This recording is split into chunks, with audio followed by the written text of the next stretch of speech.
right. Open it up. Any questions? Coach, sorry. Same rules apply. You've talked about, wanting the team to make progress each game, as opposed to the wins and losses. What are you seeing? Are you satisfied? Well, we still want to win every game, So, but are we making progress? Yes, we are making progress, and I think you're seeing it in a lot of different areas. Some tangible, some maybe not so tangible, and to be honest, probably some of those intangibles are every bit as important, if not more important. So, I think we're a much different team than we were when we ran out for warm-ups against Florida A&M just 12 days ago. So that's good. And at the same time, what I like is I think our guys understand we have a long way to go, and but they've seen some glimpses of what we might be able to get to, and I think they're excited about it. Can you talk about, I guess, Glenn coming back, and then also what's going on with Jason in terms of he's been struggling offensively? Sure. It's obvious Glenn, gave us a big boost, especially in that first game. But, he has proven the ability to not only rebound exceptionally well at this level, but also score. And, we're going to ask him to do maybe even a little more in terms of, being able to make some plays and create some shots for some other people. He's our best post feeder from the wing right now, and that's important because we're really trying to get the ball inside. And he played in both those games, even though there's 6 turnovers in the LSU game is too many. A couple of them were charges where he's aggressively taking the ball to the basket and so forth. I think he played pretty well in those 2 games. Are we a better team with him giving us significant minutes? Yes, there's no question about that. His challenge, and that I challenge him on every day, is his ability to remain consistent in his effort, in his attitude, in his ability to be a dependable teammate, and all the things that are important. There's no doubt that Jason is struggling a little bit on the offensive end right now. Has not shot the ball extremely well. And again, that's a jump from going from a freshman where anything he does is seen as a positive. He can take just about any shot he wants. If he makes it, great. If he misses, no big deal. Take the next one. To being a guy where he's counted on for production and performance.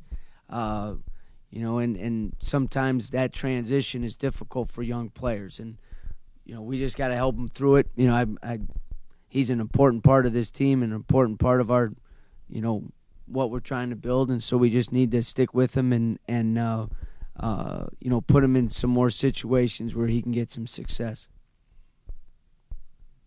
All the early season tournaments and invitationals and classics, things like that, in college basketball, how important are those early season tournament structures to help a team maybe later on in the year when you get to tournament play?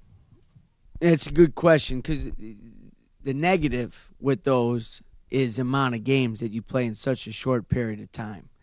It's not Thanksgiving. We're going to play 6 games before Thanksgiving. That's a lot of games. That's a lot, especially when you're trying to put in new stuff. Every player's new. Every coach is new. That is a challenge. What's important is after those tournaments to have a good read on where you're at as a team, and then to have clear objectives set for where you want to get to over the next couple months, and then be able to look back at those tournaments 2 months from now and see if you made the progress that you want. So they do give you a read, because if you look, those games, it's interesting, those games are played at a high level. You watch the games in Maui, you watch those games in Charleston.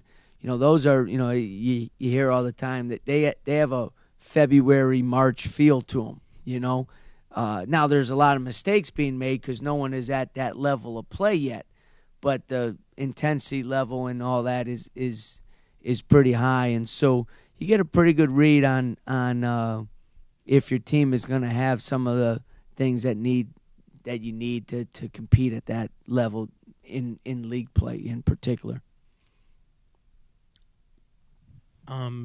I guess, do you feel like maybe the guys got a little tired by the last game, playing in the compact and having to play so many minutes and just not having the bench there and stuff? Do you feel like maybe by the LSU game that there was a little burn factor? Maybe a little bit. There was some slippage.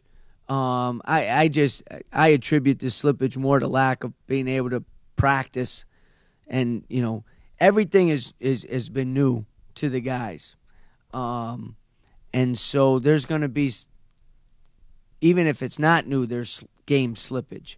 But because it's not in their core yet in terms of, built-in habits, there's going to be maybe a little greater slippage in some of those things. And you saw that, I think, on the offensive end, where guys weren't necessarily being able to read and make plays for each other and create easy baskets for each other.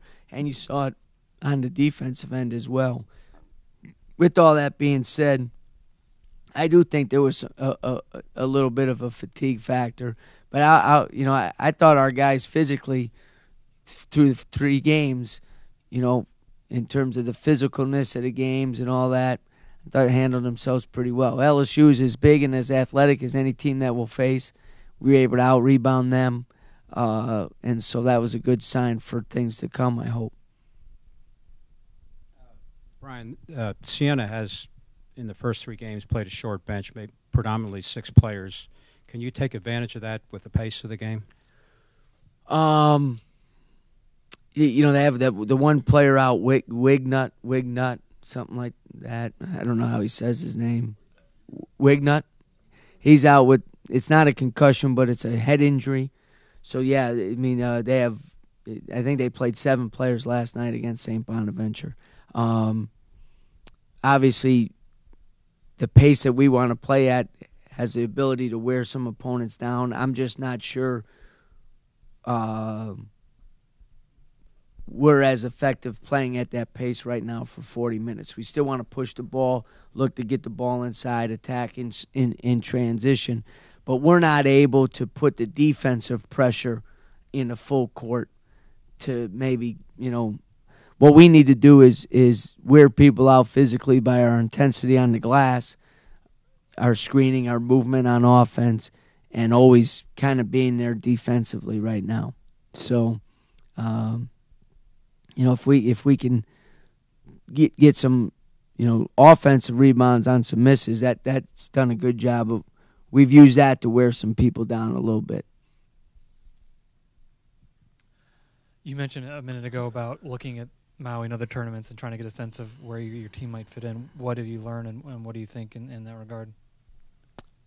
Looking at some other, you were looking at other teams and trying to figure out, your pieces and how do you guys fit into. Well, I you watch those games and the number one thing is I watch is are our guys playing at that level of intensity that those other teams are playing at.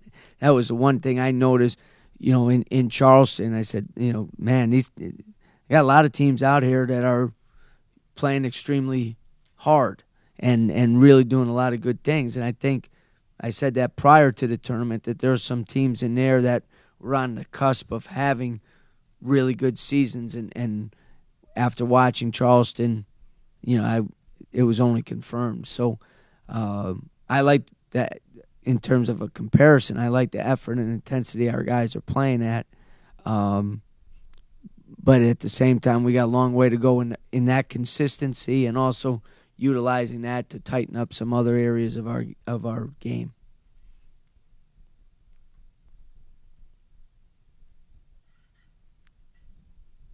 Can you talk a little bit about Evan Himes and what he brings to the floor for Siena? He's good. That kid is good. He's 5'8", 6'8", 145 pounds. I told our guys today, so was Earl Boykins, you know. And, I mean, he's 3 games, he's been really good. And he can knock down shots. So you have to push up on him. And he can get by you. And he's got, guards today, if you look at the great ones that can not only score but create scoring opportunities for other guys, that kind of pull-up game you don't see that as much. He can pull up, but he's got that mid-range floater and teardrop shot that's so hard to defend, because if you're big and you go up to try to defend that, now he drops the ball off to their big guys inside. So he's going to be he is a special player already. I mean, anybody who scored 30 points in a game, I don't care, who you are, you got to be pretty darn good. He had 18 last night. First of all, I know how good St. Bonaventure is, and they're really good. And, ended up being a 6-point game. So, Sienna's, they're good. And that guard makes him go, gives him a big added edge because of just his quickness and his ability. They run a lot of motion offense and so forth. And the minute you relax or the minute you get caught hugging your man on the backside, he's going to be able to get to the basket and create a scoring opportunity for himself or for somebody else. To keep Glenn coming off the bench, or if you made a decision on that? Yeah, Glenn will come off the bench. Yeah, yep. For For today's practice, he's not in the starting lineup, and I would have, today's the day before the game, so he won't start tomorrow. So he's giving us a big lift, and I've always said it's. I think for some people it's really important and who starts and all that stuff. Right now we need to keep building the things that are important in this program, and getting your name called for 5 seconds to start the game isn't one of them.